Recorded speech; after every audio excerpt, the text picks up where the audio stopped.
रोजगार तो नहीं मिलेगा, दर दर की ठोकर खाओगे। न्याय के लिए लड़ना पड़ेगा, सम्मान कहीं ना पाओगे। नफरत फैला देंगे ये सारे देश में, बीजेपी बीजेपी लाना नहीं तुम फिर से देश में, फिर से देश में। बीजेपी तुम ना लाना मेरे देश में, बीजेपी बीजेपी लाना नहीं तुम फिर से देश में, फिर से देश में। कहे कितने ऐसे बदनसीब जो अपनी बात नहीं कह पाते हैं, कितने ऐसे बदनसीब जो अपनी बात नहीं कह पाते हैं। दिल पर पत्थर रख कर के हर अपमान वो सह जाते हैं।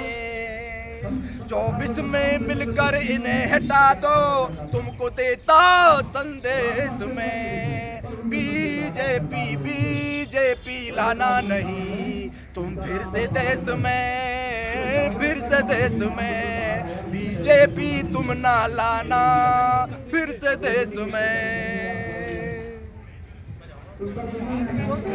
आपने गाना बना दिया बीजेपी पे, परदेसी मेरे यारा। क्या नाम है, थोड़ा परिचय दे दीजिए अपना। मेरा नाम सुरेंद्र पाल सिंह, मैं जिला बुलंदशहर से हूँ। किसान आंदोलन को मैंने सबसे ज़्यादा कविताएं, 100 से ज़्यादा कविता मैंने लिखी।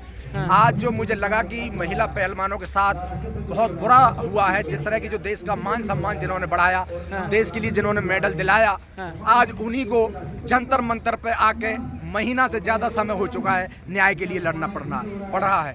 शर्म आनी चाहिए ऐसी सरकारों को जो देश की जनता को न्याय ना दिला सके, रोजगार ना दिला सके, शिक्षा ना दिला सके और देश को बेचा जाए। और अगर कोई न्याय के लिए आवाज़ उठाए तो उसके ऊपर आरोप लगा कर उनको बंद करने का काम किया जाए। कहाँ गया योगी जी का बुलडोजर, कहाँ गया मोदी जी का वो बेटी बचाओ बेटी पढ़ाओ का नारा। शर्म आनी चाहिए। आज सारा देश देख रहा है, पूरी दुनिया में देश का क्या संदेश जा रहा है कि यहाँ पर जो सरकार ने देश की जनता को न्याय नहीं दिला सकती, बहन बेटियों को न्याय नहीं दिला सकती, उन्हें डूब के मर जाना चाहिए। उन्हें सत्ता में बने रहने का कोई अधिकार नहीं। कुछ और लिखे हैं आप इस पे पहलवानों के लिए या बेचने में, महंगाई पे कुछ लिखे हैं तो सुनाइए। मौजूदा स्थिति पे देश की मौजूदा मैं अभी आपको सुना रहा हूँ। देखिए, सज्जन यूपी से आए हैं और पहलवानों के समर्थन में कविताएं लिखी हैं।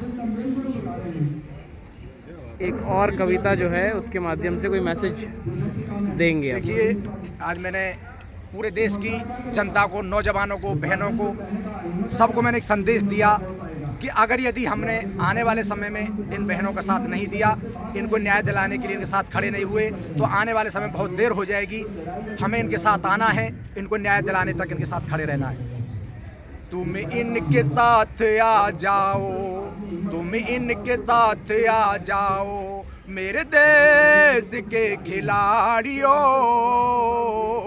तुम इनके साथ आ जाओ ओ मेरे देश के खिलाड़ियों। इन बहनों को न्याय दिलाओ मेरे देश के खिलाड़ियों। तुम्हें इनके साथ आए मिलेगा, साथ में इनके आना होगा। ऐसे न इनको न्याय मिलेगा, साथ में इनके आना होगा। आओ मिलकर भाइयों बहनों, आओ देश की नारियों। तुम इनके साथ आ जाओ मेरे देश के खिलाड़ियों। स्वाभिमान से जीने वालों, इन बहनों का सम्मान बचा लो। तुम स्वाभिमान से जीने वालों, इन बहनों का सम्मान बचा लो।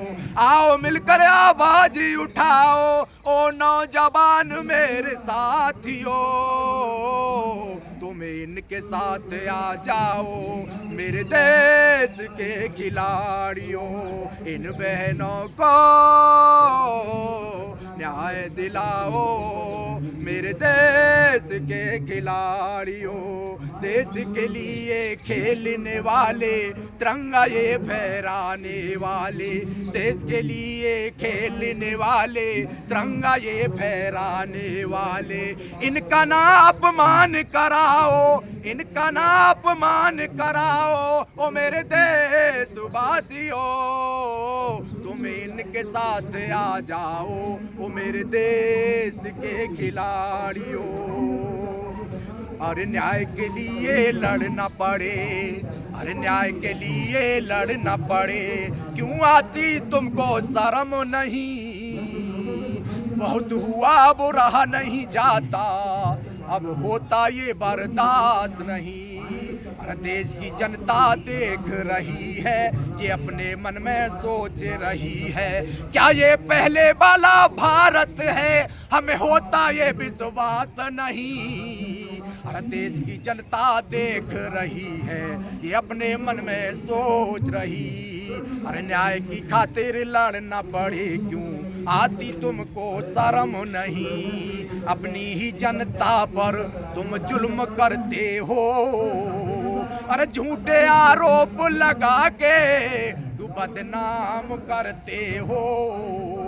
अरे सारी जनता दुखी है इनसे, कोई रहा तुम्हारे साथ नहीं, न्याय की खातिर लड़ना पड़े, क्यों आती तुमको शर्म नहीं, बहुत हुआ अब रहा नहीं जाता, ये होता अब बर्दाश्त नहीं। क्या बतलाएं कैसी हालत है, खुशी नहीं दिलों में नफरत है, क्या बतलाएं कैसी हालत है, खुशी नहीं दिलों में नफरत है। अरे बचा सके जो ब्रजभूषण को, किसी की ये औकात नहीं, न्याय की खातिर लड़ना पड़े, हमें क्यों आती तुमको शर्म नहीं, बहुत हुआ वो रहा नहीं जाता, क्यों आती तुमको शर्म नहीं।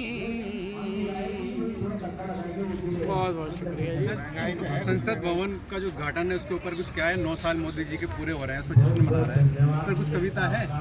देखिए, अभी संसद के ऊपर मैंने कोई खास कविता तो लिखी है नहीं, बाकी मैं ये ज़रूर कहना चाहूँगा कि इस सरकार ने देश में सर्वोसर्वा अपने की बनने की कोशिश की जा रही है, जिसमें हमारे इसमें इनसे ऊपर भी जैसे राष्ट्रपति का पद सबसे सर्वमान्य हमारे देश में माना गया है, उसके बाद उपराष्ट्रपति आते हैं, इनके द्वारा करा लिया जाता, लेकिन इन्होंने तो ये समझ के बैठे कि देश हमारा है, प्रधानमंत्री हमारा है, बीजेपी पार्टी ही देश है और देश ही बीजेपी है, इस तरह की ये सिद्ध करने की कोशिश की जा रही है। देश की जनता देख रही है, काट लेने दो उनको फीता, कर लेने दो उनको उद्घाटन, कोई नहीं, लेकिन आने वाला समय नौजवान, युवा, रोजगार, किसान, मजदूर सब जगेगा, और 24 में इनको सत्ता से बाहर करने के बाद अपने सारे कामों पर पुनः रूप से करने की कोशिश करेंगे। लेकिन विपक्ष जो है बहिष्कार कर रहा है, 19 पार्टियों ने बहिष्कार किया संसद भवन के उद्घाटन का। देखिए, जिस समय सत्ता में बेशर्म लोग बैठ गए हों, अहंकारी लोग बैठ गए हों, जो दुराचारी के साथ खड़े हों, जो बहन बेटियों को न्याय न दिला सके,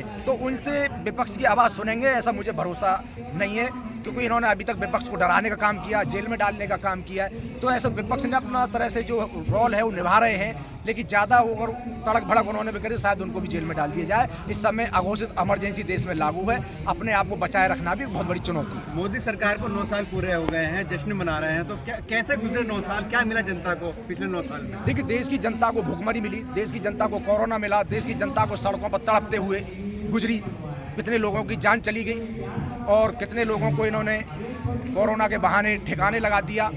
आज रोजगार नहीं है, कोरोना के बहाने देश को बेच दिया, नीलाम कर दिया गया, तो इन्होंने 9 साल की खुशी तो मनाएंगे ही, तो इसमें कोई नई बात नहीं है। सब देश जाग चुका है, जान रहा है कि इन्होंने किस तरह से देश में तबाही मचाई है। सारे जितने भी PSU थे, निजी संपत्तियाँ थी, सार्वजनिक संपत्तियाँ थी, सबका इन्होंने निजीकरण कर दिया, और एक तरह से आने वाला समय इनका बहुत बुरा समय आने वाला है। कितना भी ये घोटाले कर लें, कितना भी ये देश को डरा, उद्घाटन हो रहा है, क्या कहेंगे? वो सावरकर जो अंग्रेजों की गुलामी कर रहा था, वो सावरकर को आज देश में सबसे बड़ा मसीहा बनाने की कोशिश की जा रही है। गांधी से, अम्बेडकरवादियों से, नेहरू से, मौलाना आज़ाद से, चंद्रशेखर से, सुभाष चंद्र बोस से ऊपर उसको स्थान दिए जाने की कोशिश की जा रही है। ये एक तरह से इनका तानाशाही रूप है। धीरे धीरे सबका इतिहास खत्म करने की कोशिश की जा रही है। तो मैं तो समझता हूँ अगर यदि नौजवान रोजगार के लिए, शिक्षा के लिए अगर यदि ये काम करते तो शायद बहुत अच्छा होता। सावरकर जैसे जिसने अंग्रेजों की गुलामी की और 40 रुपये से लेकर 60 रुपये तक की उन्होंने पेंशन ली और उनके लिए मुखबरी करते थे, तो शायद उनके लिए वो हीरो होंगे। बाकी सारे देश को तो हीरो है नहीं। सब जानते हैं कि उन्होंने देश के साथ कितनी बड़ी गद्दारी की। सब्सक्राइब करें हमारे YouTube चैनल को और बने रहें हमारे साथ।